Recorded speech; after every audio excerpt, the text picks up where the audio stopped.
أعوذ بالله من الشيطان الرجيم. بسم الله الرحمن الرحيم.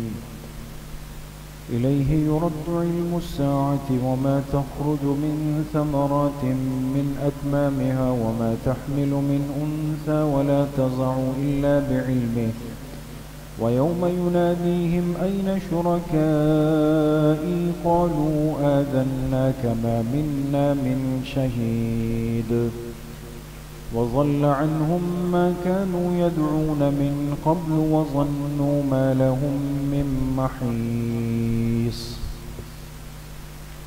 صدق اللہ العظیم.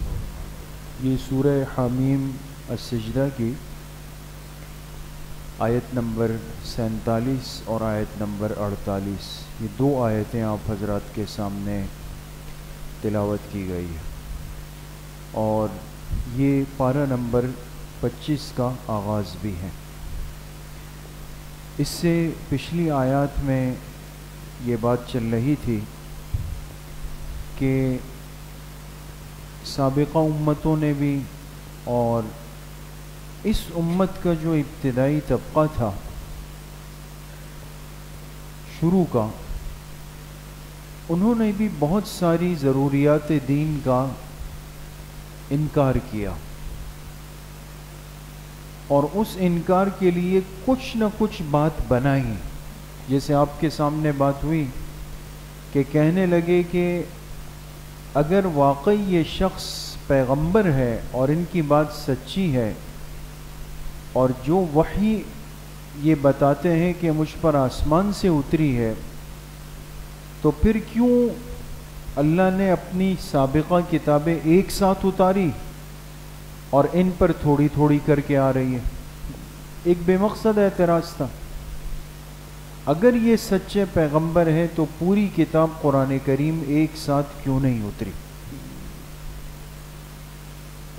تو انہی میں سے ایک اعتراض ان کا یہ بھی تھا کہ یہ شخص ہمیں ڈراتا ہے کہ ایک دن آئے گا جس میں سب کا حساب کتاب ہوگا، جس کو قیامت کا دن کہا جاتا ہے. تو انہوں نے کہا کہ اگر قیامت کا آنا یقینی ہے تو ہمیں اس کا وقت کیوں نہیں بتایا جاتا کہ وہ کب آئے گی؟ ایک چیز کا آنا ہے اور یقیناً آنا ہے، تو اب کب آئے گی، کس دن، کس سال، کس مہینے میں، کتنا عرصہ اس میں باقی ہے؟ انہوں نے کہا ہمیں یہ بات نہیں بتائی جا رہی.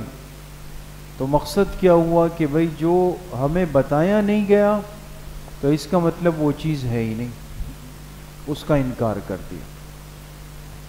تو آج کی یہ جو دو آیات ہیں اس میں اللہ پاک نے مختلف چیزوں کا تذکرہ فرمایا اور ان منکرین قیامت کا جواب بھی دیا گیا. ان آیات کا ترجمہ ہے الیہ یرد علم الساعہ، اسی ذات یعنی اللہ ہی کی طرف لوٹایا جائے گا قیامت کے حتمی وقت کو کہ وہ کب آئے گی. وما تخرج من ثمرات من اکمامها، کتنے ہی پھل ایسے ہیں درختوں پہ جو اپنے غلاف سے، خوشوں سے نکلتے ہیں، ہمیں نہیں پتا کہ کتنے پھل آئیں گے لیکن نکلتے ہیں. وما تحمل من انثى، اور کتنی عورتیں ایسی ہیں کہ جن کے پیٹ میں حمل ہے، انہوں نے حمل اٹھایا ہوا ہے، ہمیں نہیں پتا کہ کیا ہے کیا نہیں ہے.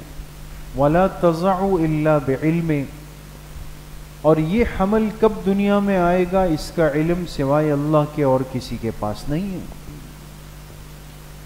وَيَوْمَ يُنَادِيهِمْ أَيْنَ شُرَكَائِي، اور دیکھو، یاد کرو، یاد رکھو، جس دن اللہ ان منکرین قیامت کو پکار کے کہیں گے کہ بتاؤ کہاں ہے اب میرے وہ بنائے ہوئے شریک جنہیں تم نے دنیا میں میرا شریک ٹھہرایا ہوا تھا، آج کہاں ہیں؟ قالو، تو ان کا جواب ہوگا آذناک ما منا من شہید، اے اللہ ہم تو آپ کو بتا رہے ہیں کہ ہم میں سے کوئی بھی اس بات کا قائل نہیں تھا. اس دن کہیں گے اللہ پاک سے کہ اللہ ہم آپ سے عرض کر رہے ہیں کہ ہم میں سے کوئی بھی اس کا قائل کس چیز کا کہ آپ کے ساتھ اور بھی شریک ہے.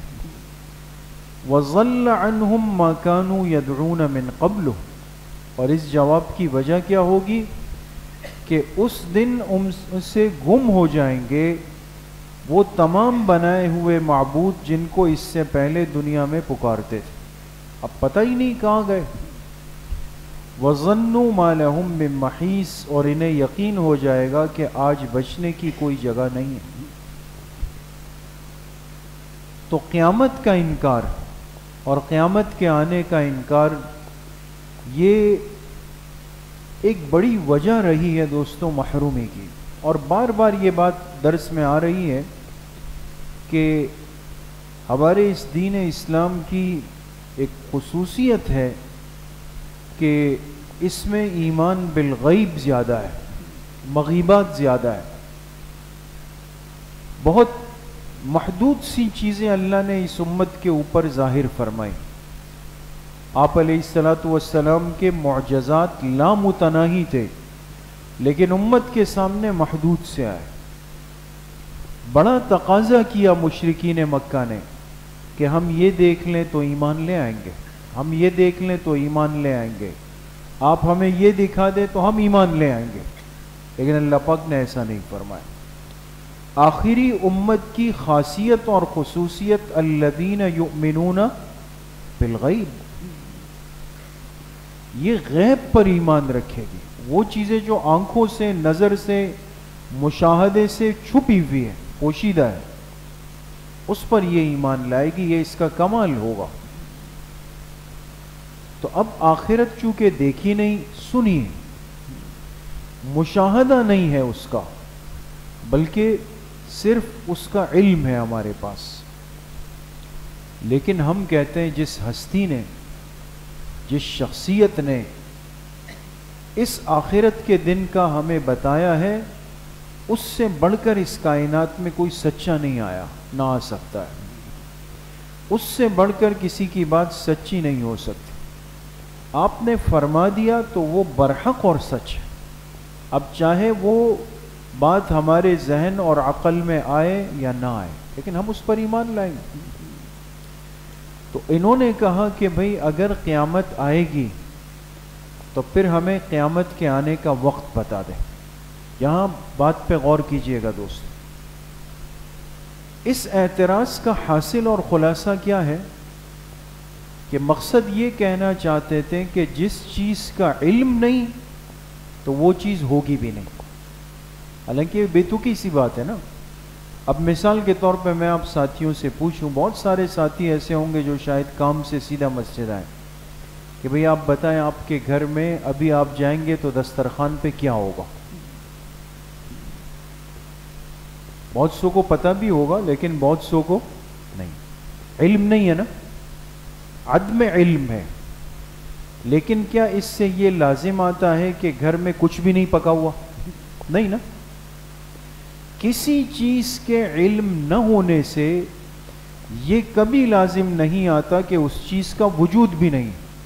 بہت ساری چیزوں کا ہمیں علم نہیں ہے، پتہ نہیں ہے، لیکن وہ چیز یقیناً ہے اور وہ چیز یقیناً ہوگی. اور پھر اللہ کی مہربان ذات کو دیکھیں کہ اللہ پاک نے اس کے لیے 3 چیزیں بطور مثال پیش کی. اور مثال بھی وہ پیش کی جو انسان اپنی آنکھوں سے زندگی میں دیکھتا ہے. پہلی بات فرمائی کہ وَمَا تَخْرُجُ مِن ثَمَرَاتٍ مِّنْ أَكْمَامِهَا،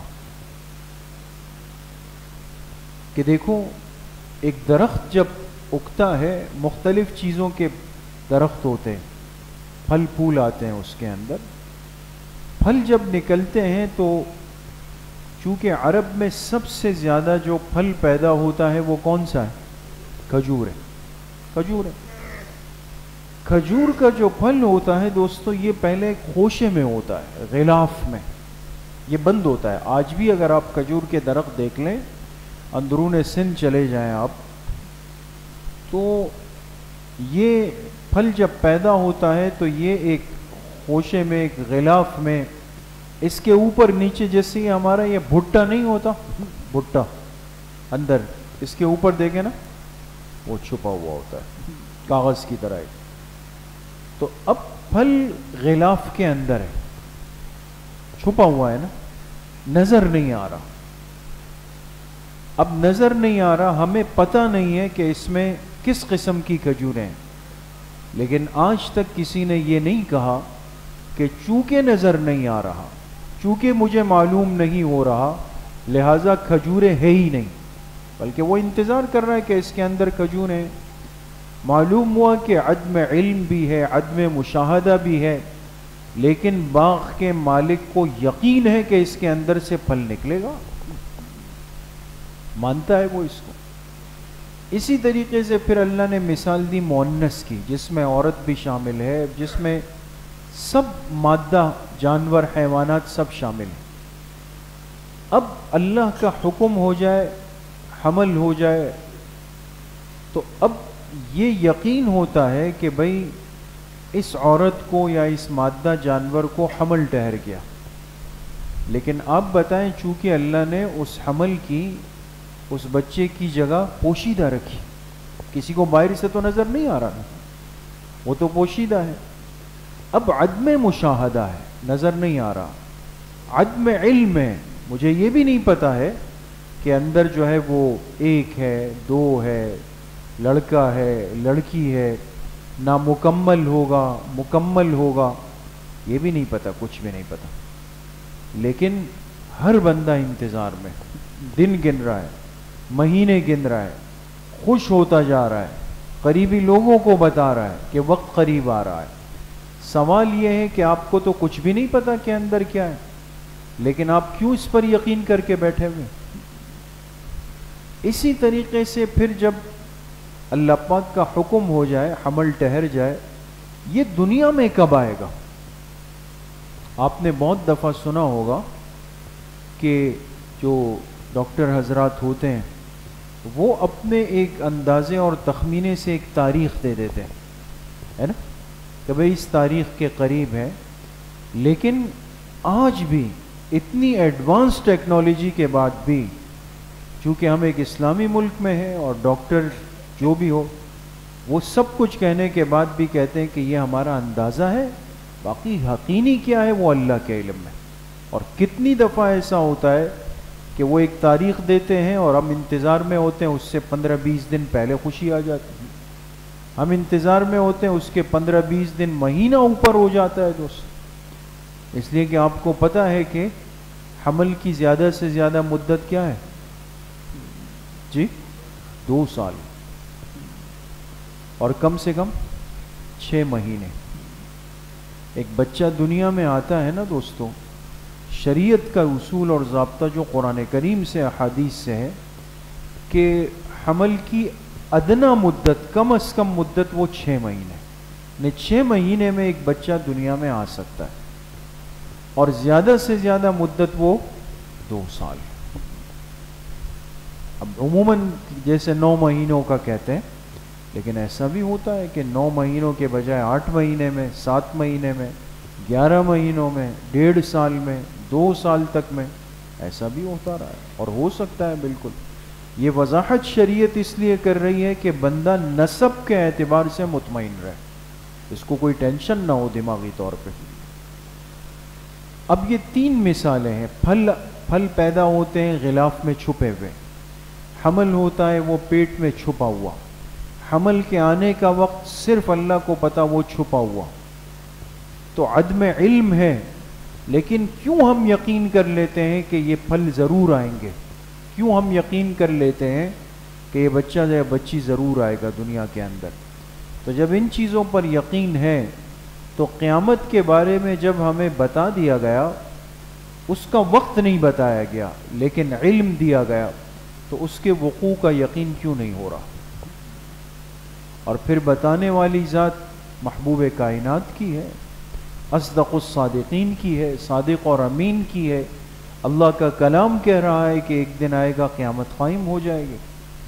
تو اس لیے میرے عزیزوں, دوستوں, بزرگوں, ہمارا دین یہ ایمان بالغیب پر چل رہا ہے. اس کا نہ مشاہدے سے تعلق ہے, نہ اس کا تعلق وقت کی تعین کے ساتھ ہے. یہ چیزیں اللہ پاک نے اپنے پاس رکھی. اس لیے وقتاً فوقتاً آپ دیکھتے ہیں دنیا میں باتیں ہوتی ہے کہ دنیا ختم ہونے میں اتنے سال لے گا. سائنسدان ہوتے ہیں، محققین ہوتے ہیں، وہ کہتے ہیں اتنے سال. یہ جو ابھی 2023 گزرا نا دوستو، 2023 ابھی کون سا چل رہا ہے؟ 2025. بہت بڑی تحقیق کی تھی یورپ نے، سائنسدانوں نے، کہ 2023 دنیا کا اختتامی سال ہے. بیٹھے ہوئے نا ہم لوگ دوستو، یا نہیں ہے؟ 2 سال تو اوپر ہو گئے. 2023 انہوں نے کہا کہ دنیا ختم ہو جائے گی. کیوں ختم ہوگی؟ کہا ایک بہت بڑا پتھر سیارے کی شکل میں وہ تیزی سے دنیا کی طرف بڑھ رہا ہے، اور وہ اس ارتھ سے، اس زمین سے وہ ٹکرا جائے گا جو سب چیزوں کو ختم کر دے گا، اور وہ ختم ہو جائے گا 2023 کے اندر. اب 2023 کو فوکس کیا، لیکن دیکھیں ایمان کتنی بڑی نعمت ہے. اس طرف ان کی عقل نہیں گئی کہ قرآن کریم نے بھی بیان کیا کہ قیامت واقع ہوگی تو دنیا تہس نہس ہو جائے گی. ارے بھائی، وہ تہس نہس ہونا اور دنیا کا نظام ٹوٹ جانا اور ہر چیز کا دوبارہ پیدا ہو جانا، یہ تمہاری یہ جو تحقیق ہے اس کو مان لو کہ ایک چیز دنیا کی طرف آ رہی ہے، وہ دنیا کو تباہ کر دے گی. اسی کو تو قیامت کہتے ہیں. اس قیامت کو نہیں مانا، اس پر ایمان نہیں لائے، لیکن یہ کہا کہ 2023 میں ہوگا. وہ علم فیل ہو گیا ان کا، تحقیق فیل ہو گئی. تو یہ علم اللہ نے اپنے پاس رکھا ہے. ہمارے ذمے قیامت کی تعین، اس کا وقت، یہ ہمارے ذمے نہیں ہے. ہمارے ذمے تو کیا ہے؟ اس آنے والی قیامت کی تیاری ہے کہ ہم نے کیا کیا ہے اس کے لیے، اس کے لیے کتنا اپنے آپ کو تیار کر کے رکھا ہوا ہے. ایک بات. دوسری بات پھر اللہ پاک نے ان کو تنبیہ کی کہ آج تو تم قیامت کا انکار کرتے ہو، لیکن دیکھو جس دن آ جائے گی اور پھر تم نے دنیا میں جو اللہ کو چھوڑ کر دوسرے سہارے بنائے ہیں کہ فلاں ہے، فلاں ہے، فلاں ہے، فلاں ہے، فلاں ہے، یہ سہارے تمہیں ڈھونڈنے سے نہیں ملیں گے. پھر تم کہو گے کہ جی وہ تو سب غائب ہو گئے، اور ایسے غائب ہوں گے کہ تم اللہ پاک کو کہو گے کہ اللہ ہم تو ان کو کچھ مانتے ہی نہیں تھے. انسان جب بے بس مجبور ہو جاتا ہے تو پھر جھوٹ بھی بولتا ہے، پھر انکار بھی کرتا ہے، سب کچھ کرتا ہے. تو جب اس دن کی بے بسی دیکھیں گے تو اللہ پاک سے کہیں گے ما منا من شہید، اے اللہ ہم آپ سے عرض کر رہے ہیں ہم میں سے کوئی بھی اس کا قائل نہیں تھا. یہ کیوں کہیں گے؟ وَضَلَّ عَنْهُمْ مَا كَانُوا يَدْعُونَ مِن قَبْلِ، جن سہاروں کو دنیا میں پکار رہے تھے آج وہ ان سے گم ہو گئے، وہ غائب ہو گئے. مَا لَهُم مِّن مَحِيصٍ، اور انہیں یقین ہو جائے گا کہ آج اللہ کی طاقت سے بچنے کی کوئی جگہ میرے پاس نہیں. اس لیے میرے عزیزوں، دوستوں، بزرگوں، ایمان بہت بڑی نعمت. پھر ایمان بالمغیبات، بالغیب، اس سے بڑی نعمت. اور پھر سب سے زیادہ جو مشکل چیز تھی ایمان بالآخرت، ایمان بالقیامہ، ایمان بیوم الحساب، وہ سب سے بڑی نعمت ہے. اس لیے کہ اس کے بعد تو حقیقی زندگی کا آغاز ہو جائے گا. تو الحمدللہ ہمارا اللہ پر ایمان ہے، اللہ کے پیغمبروں پر ایمان ہے، اور بعث بعد الموت، مرنے کے بعد کی زندگی پر ہمارا ایمان ہے. یہاں تک تو اللہ کا فضل ہے. اب جو دوسرا سٹیپ ہے وہ کیا ہے کہ اس دن کی تیاری بندہ شروع کرے، اور اس کے لیے اپنے آپ کو وہ تیار کریں. وہ جیسے ایک بادشاہ نے اپنے لیے قبر بنائی نا، قبر کی جگہ بنائی. بہت سارے لوگ ہوتے ہیں وہ میرے لیے یہ جگہ. تو ایک جنازے کے ساتھ قبرستان گیا، تو جب تدفین ہوئی تو ایک اللہ والے بزرگ بھی آئے تھے. تو بادشاہ نے ان سے کہا دیکھیں حضرت، یہ میں نے اپنے لیے قبر بنا دی. یعنی یہ بتانا مقصود تھا کہ میں اتنا وہ کر رہا ہوں. تو اللہ والے لوگ تھے، انہوں نے کہا کہ کمال یہ نہیں ہے کہ تم نے قبر بنا لی، قبر کے لیے اپنے آپ کو بنا لو، تمہیں اس میں اترنا ہے. اپنے آپ کو اس قبر کے لیے تیار کر لو. قبر تیار کرنا تو مشکل نہیں، تو بہت سارے لوگوں نے بنانی. اپنے آپ کو اس آنے والی قبر کے لیے تیار کرو. اللہ کریم مجھے بھی آپ سب کو صحیح عمل کی توفیق نصیب فرمائے. بھئی ہر ہفتے ہماری مجالس ہوتی ہے، لیکن چونکہ امتحانات چل رہے ہیں تو کل چھٹی والا ہفتہ ہے. کل بیانات نہیں ہوں گے، نہ مستورات کی اور نہ عصر کے بعد کی مجلس ہوگی. الحمدللہ.